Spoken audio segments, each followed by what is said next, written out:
Good morning student. हम पढ़ रहे थे क्लास 11 की एग्रीकल्चर, जिसमें अपना लेसन चल रहा था 10वां सब्जियों की खेती। ठीक है, कल के वीडियो में अपन ने पढ़ा था प्याज के बारे में पूरा। ठीक है, प्याज की एक पूरी फसल के बारे में अपन ने चर्चा की थी। आज अपन स्टार्ट करते हैं और पढ़ते हैं लहसुन के बारे में। लहसुन अपन नॉर्मल भाषा में जैसे बोलते हैं, इस लहसुन की चर्चा, इस लहसुन के बारे में अभी पढ़ते हैं अपन। ठीक है, देखिए लहसुन क्या, लहसुन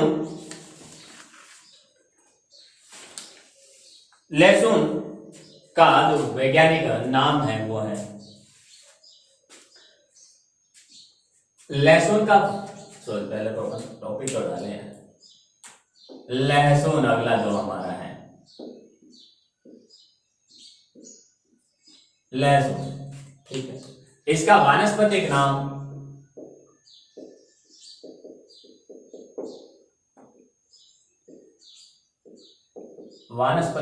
क्या है? वानस्पतिक नाम है एलियम सेटाइपम एल। एलियम सेटाइपम एल। ठीक है, कुल इसका कुल है एलिएसी।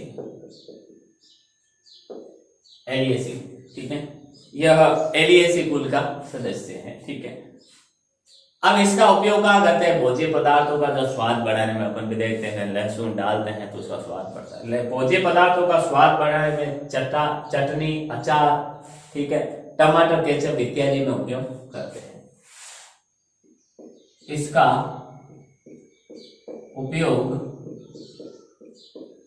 भोजन का स्वाद बढ़ाने, अचार, चटनी, जो टमाटर केचप होता है, टमाटर केचप में किया जाता है। टमाटर केचप में बनाने में इसका उपयोग किया जाता है। ठीक है, आगे देखिए लहसुन में देखिए एलिसिन। ठीक है, एलिसिन नामक एक क्या होता है? एलिसिन नामक सक्रिय तत्व होता है, जिसके कारण इसकी एक अजीब या सुगंध आती है। एक अजीब सुगंध आती है। सॉरी एलिसिन नामक एक तत्व होता है जो क्या करता है? प्रतिरोधी का कार्य करता है, अर्थात वो हमारे अंदर रोग से लड़ने की क्षमता का विकास करता है। नोट बना के लिखिए आप। लहसुन में एलिसिन नामक तत्व होता है जो प्रतिरोधी का कार्य करता है। प्रतिरोधी का कार्य करता है। ठीक है, इसका उपयोग कृमिनाशक और टॉनिक के रूप में भी करते हैं। ठीक है, इसके तेल का उपयोग, इससे जो तेल निकाला जाता है, ठीक है, लहसुन से तेल भी निकाला जाता है। तेल का उपयोग कृमिनाशक यानी कीटाणुओं को मारने के लिए कृमिनाशक व टॉनिक, जो घावों पर दवाई लगाई जाती है, टॉनिक में करते हैं। ठीक है, देखिए इसमें फास्फोरस, विटामिन सी के व अन्य प्रमुख तत्व पाए जाते हैं। इसमें क्या क्या पाए जाते हैं? फास्फोरस, विटामिन सी व अन्य प्रमुख तत्व पाए जाते हैं। अन्य प्रमुख तत्व इसमें पाए जाते हैं। ठीक है, अन्य भी तत्व पाए जाते हैं। ठीक है, अब जलवायु कैसी होती है, ये मुख्यतः शरद ऋतु या ठंडी ऋतु की फसल है। इसमें जलवायु कैसी होती है इसकी खेती के लिए। अब अपन खेती पे आ जाते हैं, ठीक है। ये नॉर्मल सी इसकी जानकारी थी, ठीक है। जलवायु कैसी होती है इसके लिए देखिए, यह शरद ऋतु की फसल है। ये क्या है, शरद ऋतु ठंडे ऋतु की फसल है, ठीक है। इसके जो फर्को क्या, फाको का जो फुटाव के लिए 15 डिग्री सेल्सियस का ताप सर्वोत्तम होता है। इसकी जो फाक है, लहसुन की जो फूल की तरह होता है वो फाक होती है, उस फाक के फुटाव के लिए क्या होना चाहिए, 15 डिग्री सेल्सियस ताप सर्वोत्तम है, ठीक है। फाकों के फुटाव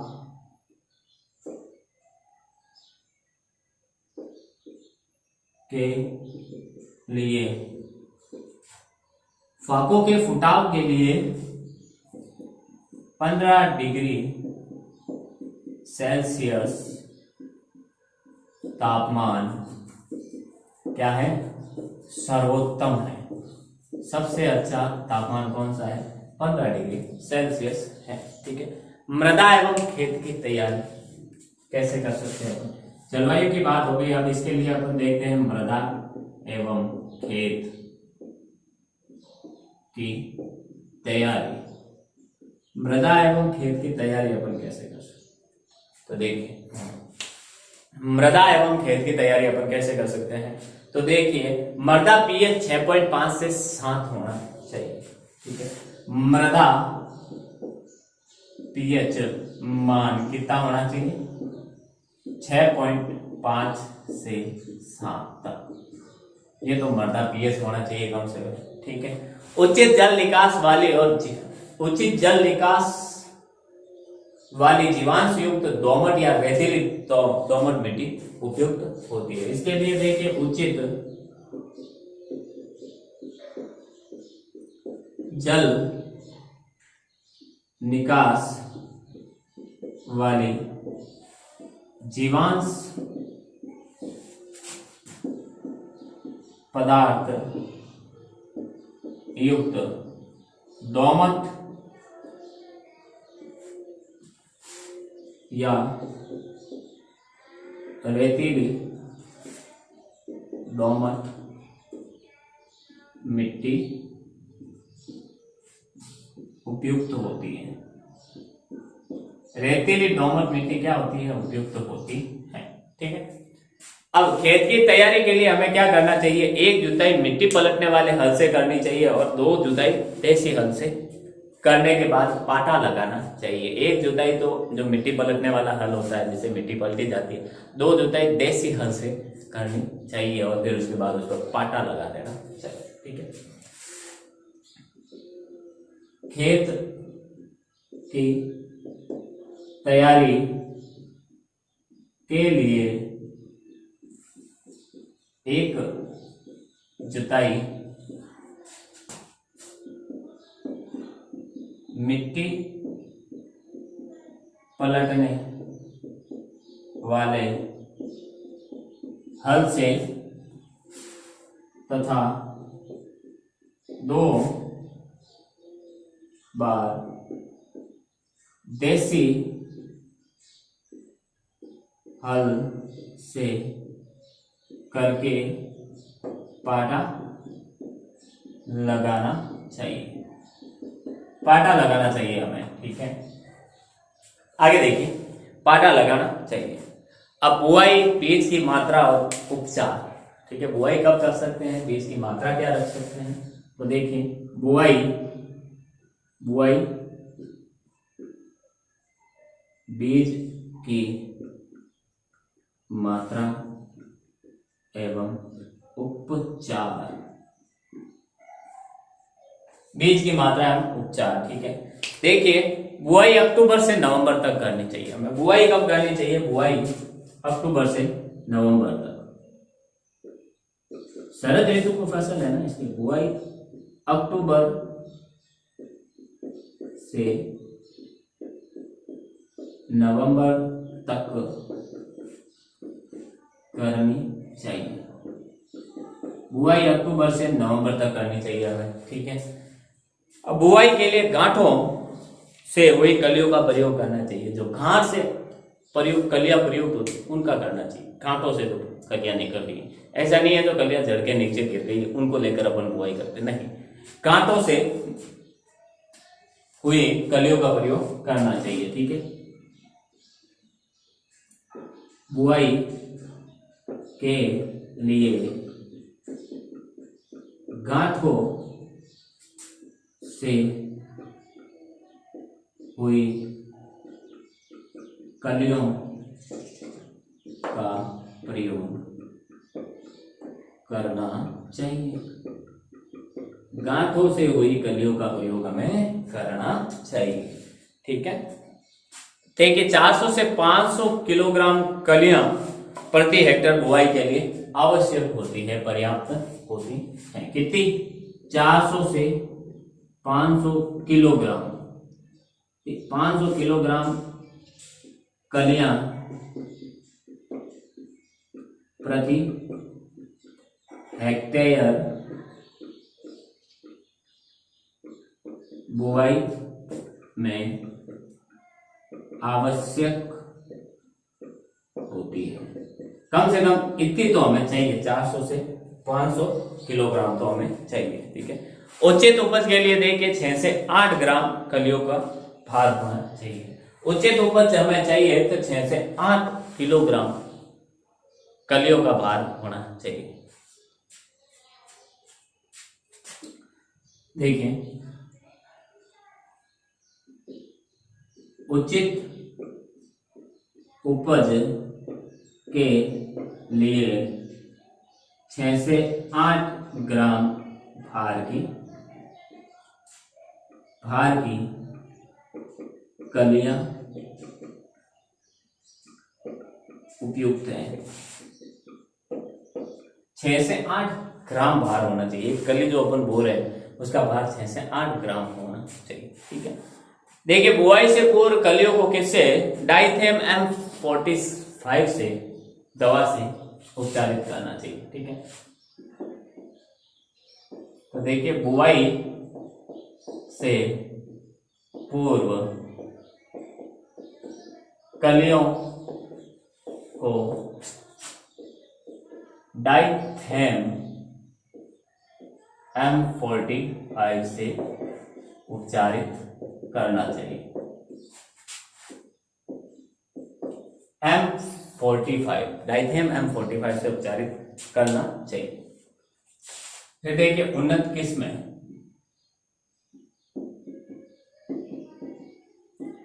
उन्नत किस्में कौन कौन सी है, ठीक है, जो अपन काम में ले सकते हैं, ठीक है।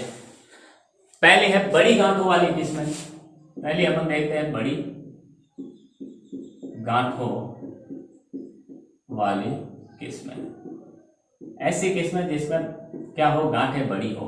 तो बड़ी गांठें प्राप्त करने वाली जो कौन सी किस्म है, ठीक है। तो देखिए फावरी, सोलन, रोजेली गादी, फावरी, सोलन, राजौली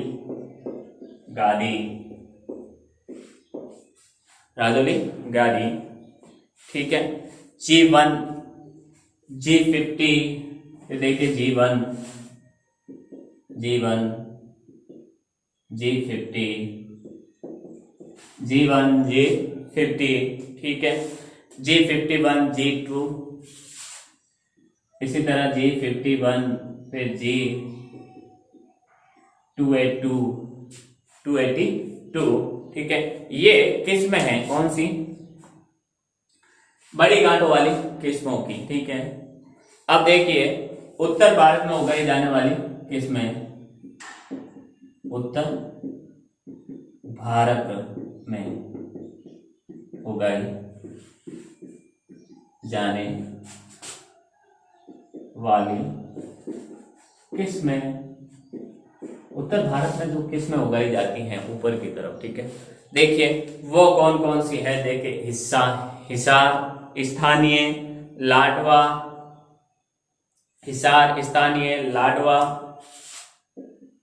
हिसार, स्थानीय, लाडवा, लाडवा, फिर देखिए कोटू, अगेती कुआरी, कोटू, अगेती,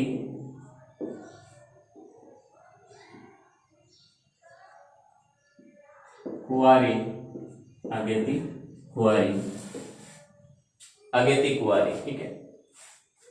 फिर देखिए खाद एवं उर्वरक, ये तो किस में हो गई। अब खाद एवं उर्वरक हमें कितनी देनी चाहिए, खाद एवं उर्वरक, ठीक है। खाद के लिए और उर्वरक के लिए वही चीजें हैं, ठीक है। नाइट्रोजन, फास्फोरस, पोटेशियम कितना, और 20 से 25 टन तो लगभग क्या है, गोबर खाद होती है। कहीं में 20 से 25 क्विंटल है तो कहीं में 20 से 25 टन है। देखिए यहाँ क्या है, खेत की तैयारी में क्या होता है, यहाँ ज्यादा लहसुन के लिए ज्यादा, ठीक है, 200 से 250 क्विंटल सड़ी हुई गोबर खाद की आवश्यकता होती है, ठीक है। खेत की तैयारी के समय 200 से 250, 200 से 250 क्विंटल प्रति हेक्टेयर सड़ी हुई गोबर खाद मिलाना। सड़ी हुई गोबर खाद कब मिलानी है, खेत की तैयारी के समय, गिनती 200 से 250 क्विंटल प्रति हेक्टेयर की दर से, ठीक है। फिर 100 किलोग्राम, 100 से 125 किलोग्राम नाइट्रोजन, ठीक है, 50 किलोग्राम फास्फोरस और 50 किलोग्राम पोटेशियम की आवश्यकता होती है, ठीक है। 100 से 125 किलोग्राम नाइट्रोजन, 50 किलोग्राम फास्फोरस और 50 ही किलोग्राम किसकी, पोटेशियम की आवश्यकता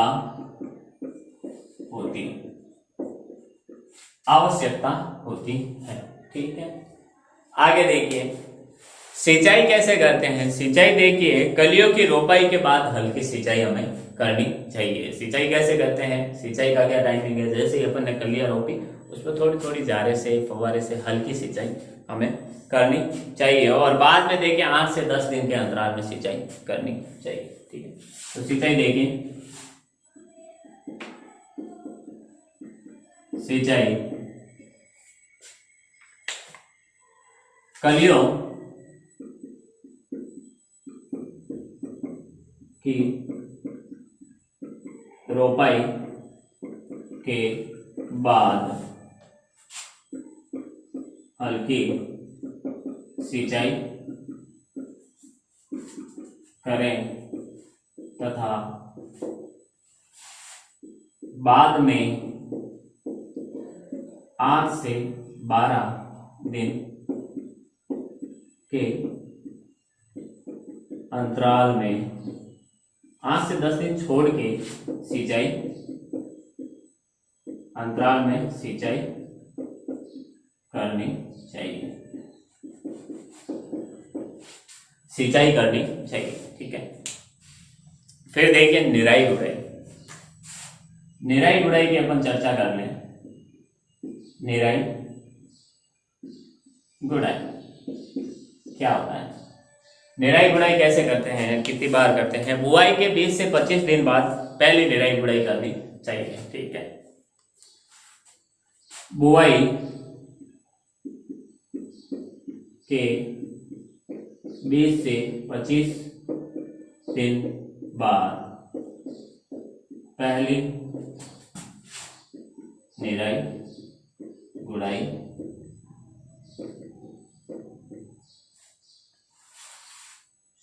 करनी चाहिए। पहली निराई गुड़ाई कब करनी चाहिए हमें, बुआई के 20 से 25 दिन बाद, ठीक है। दूसरी निराई गुड़ाई इसके 1 महीने बाद तथा दूसरी इसके 1 महीने बाद, यानी पहली निराई गुड़ाई हमने बुआई के 20 से 25 दिन बाद, जैसे आज की है बुआई के 20 से 25 दिन हो गए और आज की, और आज से फिर अगली निराई गुड़ाई हमें 1 महीने के बाद करनी चाहिए। फसल की गहरी गुड़ाई नहीं करनी चाहिए, ठीक है। फसल की गहरी गुड़ाई नहीं करनी चाहिए। क्यों नहीं करनी चाहिए? क्योंकि ये उथली फसल है, जमीन के ज्यादा नीचे तक नहीं होती है, ठीक है। गहरी करेंगे तो ये भी साथ में बाहर आ जाएगी। अब इसके प्रमुख कीट व नियंत्रण कौन से हैं? इसके प्रमुख कीट व व्याधियां सेम प्याज के समान है, ठीक है। इसके प्रमुख कीट एवं व्याधियां प्याज के समान है, नोट बना के। इसके प्रमुख कीट व व्याधियां प्याज के समान है। ये आप लोग देख लेना, प्याज में कौन कौन सी अपन ने पढ़ी वही सेम इसमें आती है, ठीक है। खुदाई व उपज कब, खुदाई कब करनी चाहिए और उपज कितनी होती है? खुदाई व उपज, ठीक है। खुदाई व उपज, देखिए लहसुन की कुछ पत्तियां जब पीली पड़कर गिरने लगे, लहसुन की जो पत्तियां हैं वो ऊपर वाली जो पत्तियां वो पीली पड़कर गिरने लगे या सूख जाए तब खुदाई करनी चाहिए, ठीक है। लहसुन की ऊपर वाली पत्तियां जब पीली पड़कर गिरने लगे या सूख जाए, सूख जाए तब खुदाई करनी चाहिए। तब हमें क्या करनी चाहिए? खुदाई कर देनी चाहिए। जब सूख जाए, पीली पड़ जाए या सूख कर नीचे गिर जाए, ठीक है। लहसुन फसल पकने में 5 से 6 माह लगते हैं, ठीक है। बुआई की है तो 5 से 6 माह तक लगभग पक जाते हैं। लहसुन की फसल पकने में 5 से 6 माह लगते हैं, 5 से 6 माह का समय लगता है, ठीक है। गांठों को देखिए 3 से 4 दिन तक छाया में सुखाने के बाद पत्तियों को गर्दन से 2 से 3 सेंटीमीटर ऊपर काटना चाहिए, ठीक है। पत्तियों को गर्दन से 2 से 3 सेंटीमीटर ऊपर काटना चाहिए, ठीक है। गांठों को छाया में सुखाने के बाद गर्दन से 2 से 3 सेंटीमीटर ऊपर से काटना चाहिए। 2 से 3 सेंटीमीटर ऊपर से क्या करना चाहिए? इसको काटना चाहिए, ठीक है। बिल्कुल पास में से नहीं, जैसे ये है तो इसके 2 से 3 सेंटीमीटर ऊपर से काटना चाहिए, ठीक है। इसकी औसत उपज देखिए 80 से 100 किलोग्राम प्रति हेक्टर होती है, 80 से 100 किलोग्राम प्रति हेक्टर होती है। इसकी कुल उपज 80 से 100 किलोग्राम प्रति हेक्टेयर होती है, प्रति हेक्टेयर होती है कुल उपज, ठीक है। इसकी कुल उपज प्रति हेक्टेयर होती है 80 से 100 किलोग्राम। भंडारण के लिए क्या करना चाहिए? इसको टाट की बोरियों में भरकर शुष्क हवादार व ठंडी जगह पर रखना चाहिए, ठीक है। स्क्रीनशॉट ले आप इसका।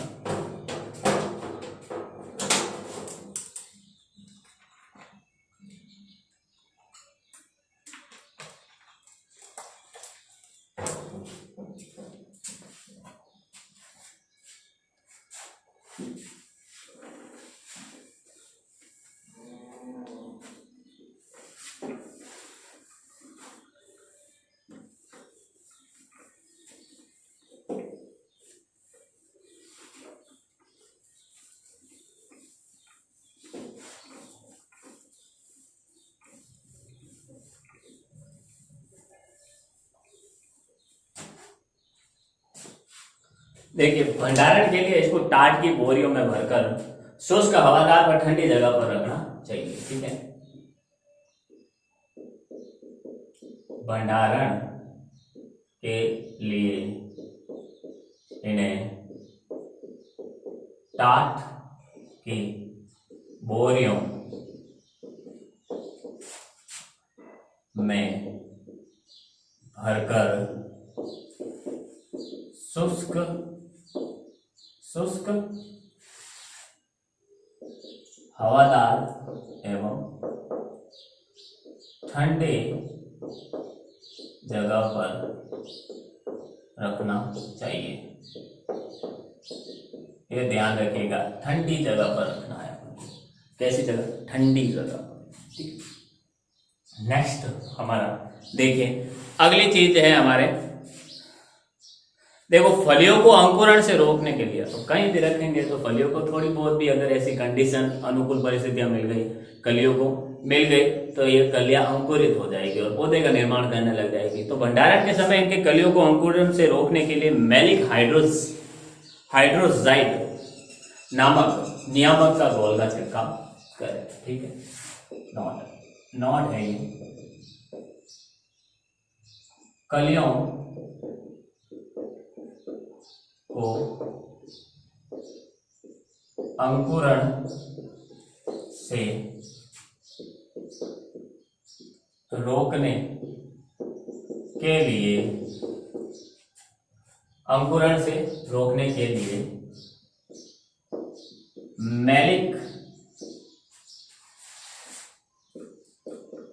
हाइड्रोजाइड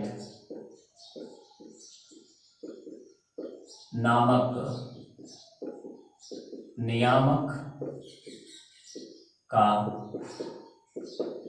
छिड़काव करें। नामक नियामक का क्या करें? छिड़काव करें। ठीक है, तो ये था हमारा लहसुन, ये हमारा था लहसुन। ठीक है, जो अपन ने पढ़ा। अगला है हमारा कद्दू। कद्दू या जो कुसमांड वर्गीय सब्जियां हैं, कद्दू वर्गीय या अपन कह सकते हैं कुसमांड वर्गीय सब्जियां। अब इसमें कई सारी सब्जियां आती हैं, ठीक है, जिनको अपन एक साथ पढ़ेंगे। ठीक है, 1 से 2 वीडियो अपन को इसमें लगेंगे पढ़ने में। ठीक है, पर अपन कंप्लीट कर लेंगे। ठीक है, देखिए ये कुकर बिटेसी कुल की के अंतर्गत आती है। पहली चीज तो ये कुकर बिटेसी कुल के अंतर्गत आती है और इसकी उपलब्धता 9 से 10 महीने, पूरे साल में 9 से 10 महीने तक ये सब्जियां हमें उपलब्ध रहती है। कुकर बिटेसी कुल के अंतर्गत आती है और पूरे साल भर, वर्ष भर में 9 से 10 महीने तक उपलब्ध रहती हैं। ठीक है, लौकी व करेले का जूस हमें क्रमशः मोटापे व मधुमेह से दूर रखता है। इसी के अंदर आने वाली जो लौकी और करेले का जूस है वो मोटापा व मधुमेह से दूर रखता है। ठीक है, तो देखिए यह कुकर बिटेसी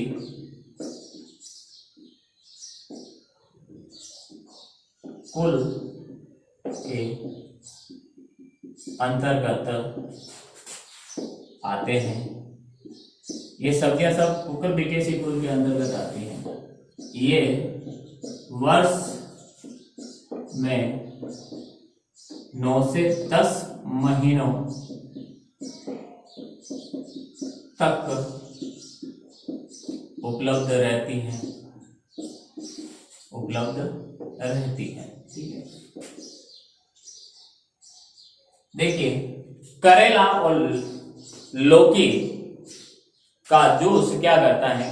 मोटापे और मधुमेह को दूर करता है। देखिए लौकी व करेले का जूस, लौकी व करेले का जूस क्रमशः मोटापे व मधुमेह को दूर करने के लिए सहायक है। दूर करने में सहायक, बहुत ही अच्छा सहायक है। ठीक है, आगे देखिए कुष्मांड कुल की कुछ महत्वपूर्ण सब्जियों के वानस्पतिक नाम। अब इसके अंदर आने वाले जो सब्जियां हैं उनके कुछ वानस्पतिक नाम अपन देखेंगे। तो देखिए कुष्मांड कुल की कुछ सब्जियां एवं उनके वानस्पतिक नाम, इनके वानस्पतिक नाम देखिए। पहला देखिए तरबूज। अब वानस्पतिक नाम देखेंगे अपन, सबका अलग अलग पढ़ेंगे नहीं, बस नॉर्मल सी इनकी सबकी खेती लगभग एक ही प्रकार से होती है, इसलिए इनका नॉर्मल तरीके से अपन पढ़ेंगे। तरबूज देखिए सिट्रुलस, सिट्रुलस लैनेटस या थम। ठीक है, पहला है तरबूज। तरबूज का वैज्ञानिक नाम क्या है? सिट्रुलस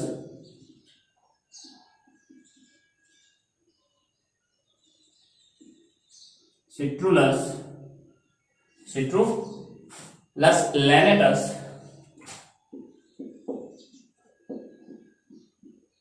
लेनेटस मैक्टस व नकाई, एल मैटलस व नकाई, ये किस्मों के नाम है पीछे। ठीक है, तरबूज की खास किस्मों के। ठीक है, खरबूजा का देखिए कुकुमिस मेलो, एल, जो खरबूजा होता है उसका वानस्पतिक नाम कुकुमिन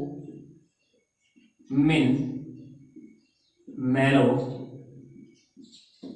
यस मेलो एल, कुकुमिन, कुकुमिस है, सॉरी कुकुमिस मेलो। नेक्स्ट देखिए हमारे अगला है हमारा जो फुट, अगला है फुट। ठीक है, जिसका कुकुमिस मेलो एल किस्म मोमरफिका, मोमरडिफा। ठीक है, अगला है फुट। ठीक है, इसका वानस्पतिक नाम है कुकुमिस मेलो एल, मेलो एल किस्म मोमरडिका डिफा। किस्म कौन सी है? मोमरडिफा, किस्म है मोमरडिफा। मोमरडिफा डिफा या डिका किस्म है। ठीक है, नेक्स्ट हमारे है ककड़ी। ककड़ी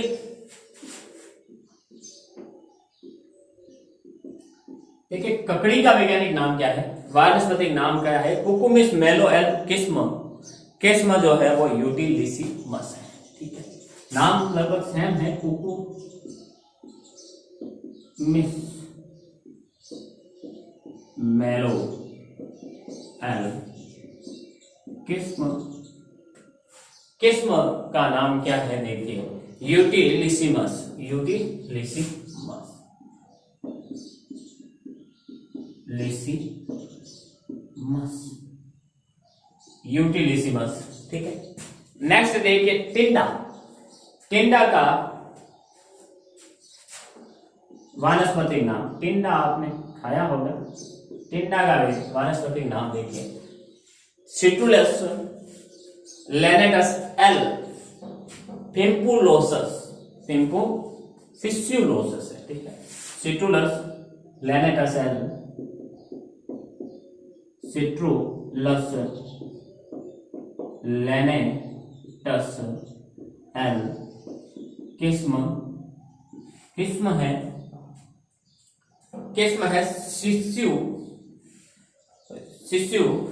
फिस्युलोसस, फिस्युलोसस। ये इनके वानस्पतिक नाम अपन लिख रहे हैं। फिर लौकी का देखिए लेजिटेनेरिया, लेजिनेरिया सिसेरिया। छठा है हमारा लौकी, लौकी का वानस्पतिक नाम देखिए, लौकी का वानस्पतिक नाम देखिए लेसिनेरिया। लौकी का वानस्पतिक नाम देखिए लेजिनेरिया, सिसेरिया, लेजिनेरिया, सिसेरिया, एल एल या मोल स्ट्रेंडल, स्ट्रेंडल, स्ट्रेंडल। ठीक है, आगे देखिए लौकी के बाद अपन आगे लिखते हैं।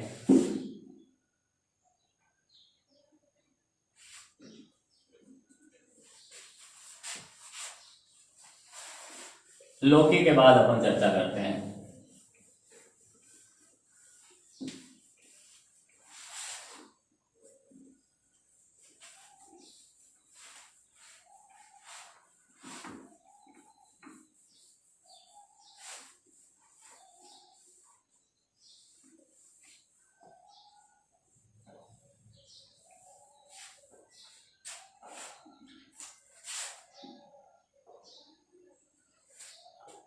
आगे अपन चर्चा करते हैं अगली जो सब्जी है उसका वानस्पतिक नाम क्या होता।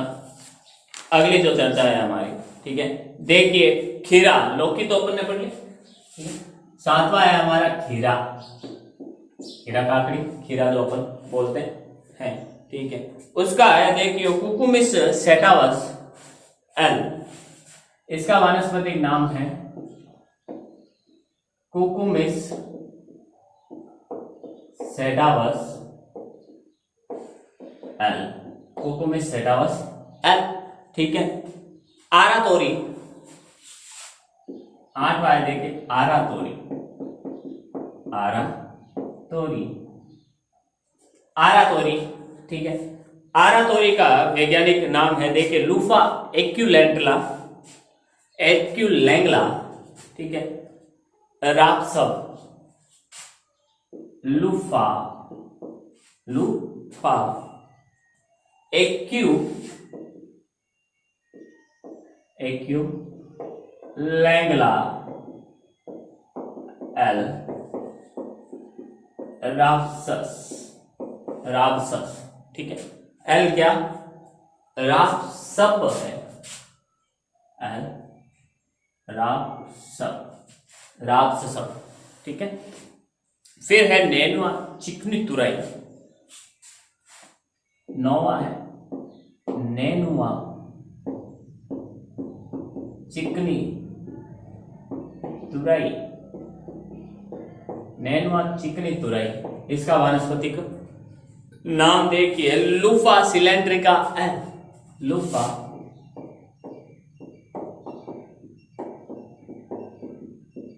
सिलेंड्रिका एल, लूफा सिलेंड्रिका एल, ठीक है। फिर देखिए करेला,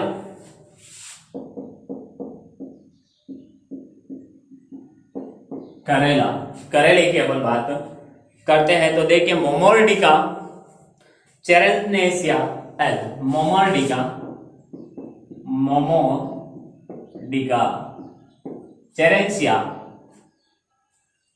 चरनेसिया, चेरेंसिया चरनेसिया एल, इसका वैज्ञानिक सॉरी वानस्पतिक नाम है, ठीक है। फिर देखिए काशीफल, 11वां है हमारा काशीफल। काशीफल का वैज्ञानिक नाम क्या है, तो काशी फल का वैज्ञानिक नाम है देखिए Cucurbita moschata, Cucurbita moschata, Dutch point, ठीक है। कुकुरबिटा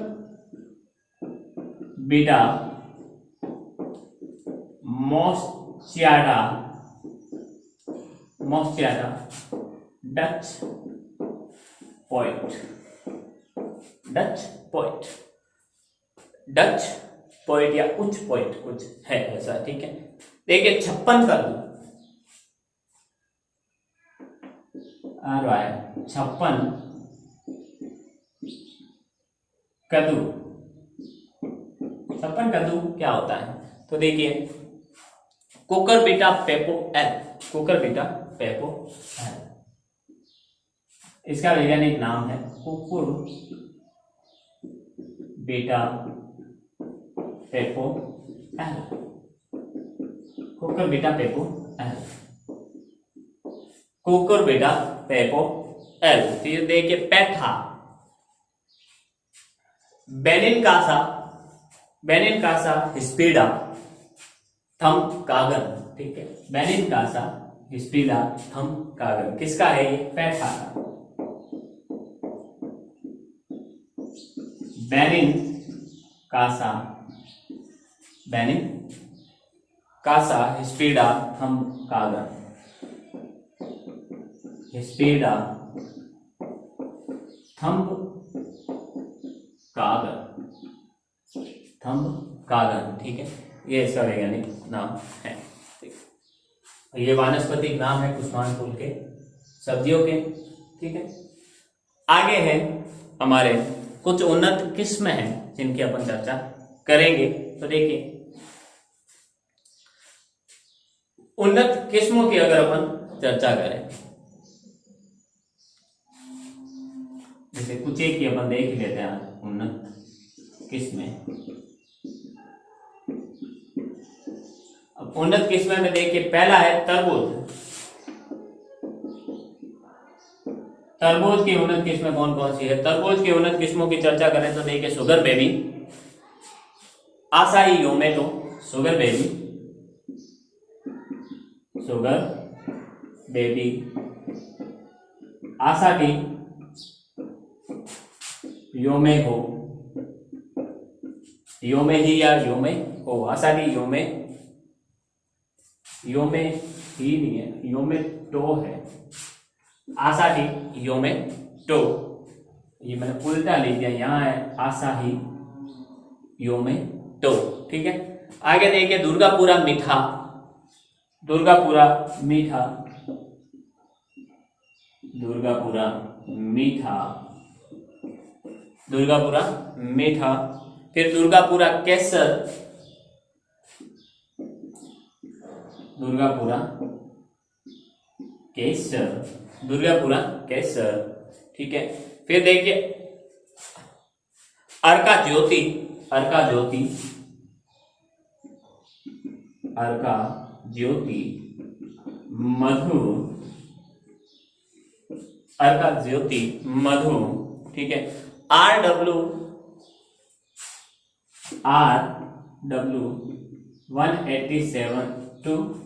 187 ठीक है। फिर देखिए NS295, NS295, ठीक है। सुरभि खुशबू सुगंध, इसके अलावा भी देखिए सुरभि खुशबू सुगंध, सुरभि खुशबू सुगंध, ये किसकी? तरबूज की किस्में है, तरबूज की किस्में है, ठीक है। आगे देखिए चिकनी, दूसरा देखिए खरबूजा, खरबूजा की किस्म की अगर बात करें तो देखिए खरबूजा देखिए दुर्गापुरा मधु, दुर्गापुरा मधु पंजाब सुनहरी, दुर्गापुरा मधु पंजाब सुनहरी, पंजाब सुनहरी, पंजाब सुनहरी, ठीक है। RM43, RM43, ठीक है। RM50, RM50, RM50, RM43, RM50, MHI3,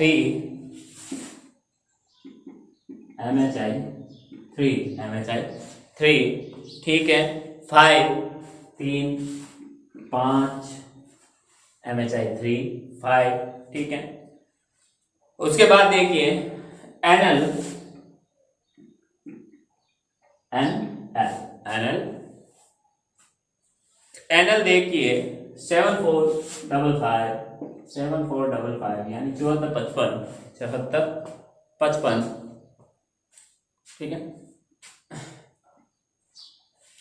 फिर है हाइब्रिड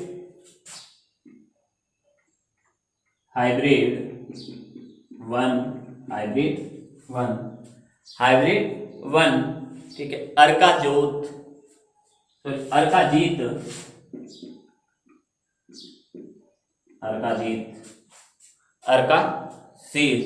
हरा मधु पूसा मधुरस हरा मधु पूसा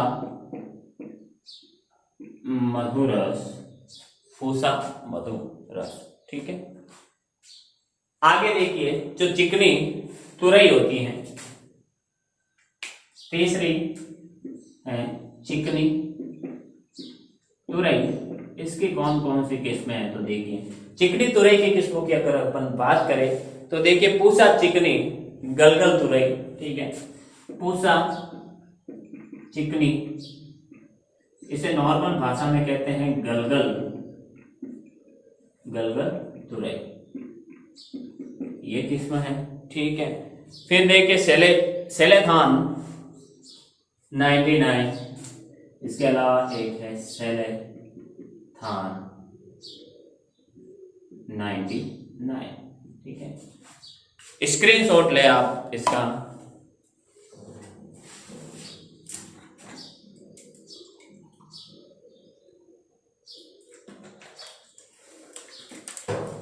इसके आगे की किस्में अपन आने वाली क्लास में करेंगे और उम्मीद करूंगा कि ये आने वाली क्लास में अपन ये लेसन पूरा कंप्लीट कर दें ठीक है। तो मिलते हैं अपन अगली क्लास में, तब तक के लिए all the best, thank you.